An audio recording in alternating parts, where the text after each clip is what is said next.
Congo la Madrid, c'est tout à l'heure. Ça, c'est la balance de la Team Waka. Voilà.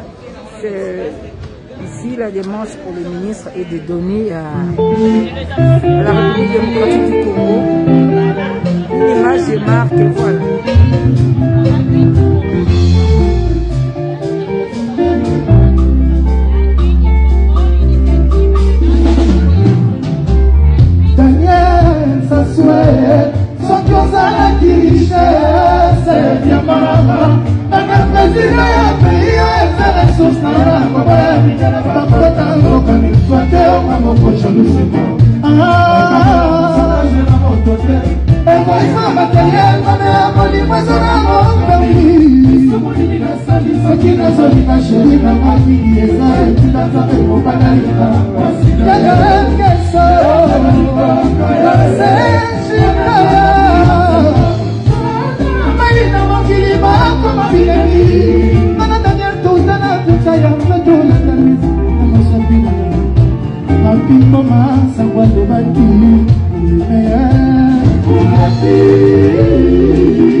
Voilà, c'est le ministre du Tourisme, Modéron Simba Matondo, à quelques 2 heures du début de la manifestation. Okay.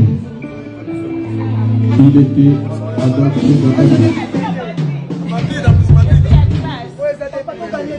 balance, instant, balance.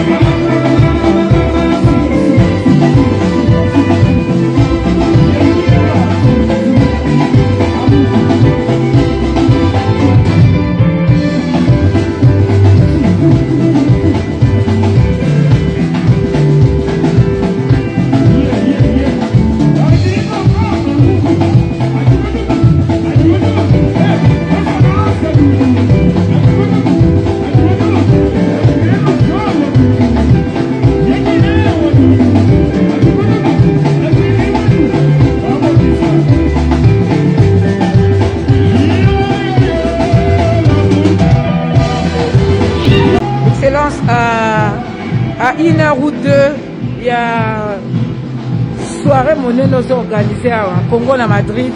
Moral et Sandéni. Moral et calme. Et c'est Molelo, Batoumakoulanta. Présentation et un plan d'industrialisation. Une opportunité d'investissement dans le secteur touristique dans le Congo en direct à Espagne. Devant la Chambre du commerce espagnol, devant l'Organisation mondiale du tourisme. Donc, il y a un monde. Et ça, c'est mon abisso, mais il y a un batebele, parce que mon acquéreur, il y a un boka ambonga mboka pamba, il faut qu'il mbongo mboka et salon makamusu, mais le loco, c'est vrai que moyen belé côté, il fallait beaucoup de courage pour le signer loco.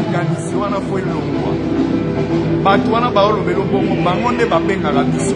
Tala tomoni Rwanda na Paris Saint-Germain, baebi combien de millions? Badirijaka mboka te en étant pauvre na makanisi. Médiocrité à makanisi wana photo tika. Parce que mboka était kamaka en international na ba papier. ils ont la place mon côté tous 1 million en Mboka. Tous ça la promotion en Mboka. Dans fond il y a promotion touristique. Na appui financier ya ba partenaire oyo moni wana. Amoni bato ba pesi mbo ba o wana. Ils ont bisika te au kuta na ministère de finance. Tokendaki tozimbo. Mais photo ça la raboué pona koyeba na Mboka. Oya lingite aza ennemi ya Congo. Yena lingi Congo ça la toujours. Nase ya bamboka nyos yo uti ife makuna Japon eyebana eye Ethiopie ezana Ethiopian eyebani eye siko biso problème na biso ni olinga mboka ezalaka ya basambuka ka babumaki ba babulaki wana to kolanga be ni wana continue kosala pona bato boya na poko lelo ni ba omona ba Hollanda 2 présentations oya ngamoko ya secteur ya tourisme na oya ministre ya tourisme. Un discours, il y a le secrétaire général, il y a OMT. Un discours, il y a maman ambassadrice qui sont là. Et prochain rendez-vous, il y a Congo, dans quelque part, ils ont appris. Ce qui est aussi ici, comme on a tourné à la parc national. Ok. Tout ça qui est Coloésie. Tout est en international.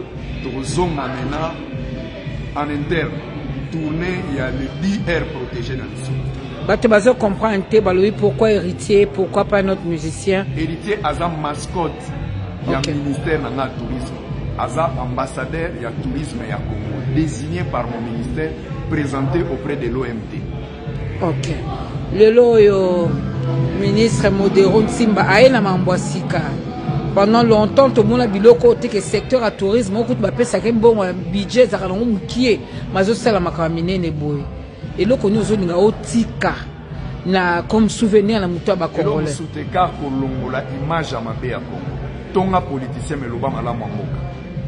Vous a obligé te ya okendo kangaka photo place milangi plastique ezali.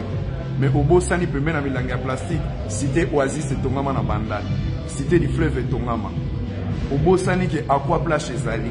Yo lingi ka kolakisa misère. Tourisme moke marcha bongo te pona poto ao. Jamais balakisa biso ba cheko balala na porte de la chapelle. Bauti ba Syrie, bauti de gauche droite. Jamais balakisa biso masuba métro. Balakisa biso Tour Eiffel. Balakisa biso Atomium. Jamais balakisa biso ba SDF. Eza biso moko bana mboka. Photo sala effort to lobela ba motala. Tona ba girafe. Tala tozana ba hippopotame. Tala na Kisasa toza 14 millions. Eza na ba butu musuto lala hakimia. Et que tout l'équipe a moqué belé na Kenya. Na musala ba nomelanga ya mwana.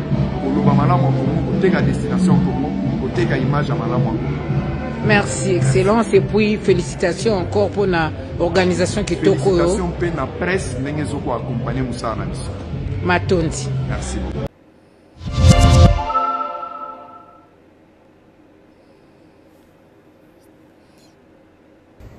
Bonjour à tous, si vous aimez vous informer et savoir ce qui se passe un petit peu partout dans le monde, surtout faire le Congo ça, hein, je vous invite à faire comme moi et abonnez-vous sur Kolimedia TV, notre chaîne, et likez, partagez les vidéos et surtout restez connectés.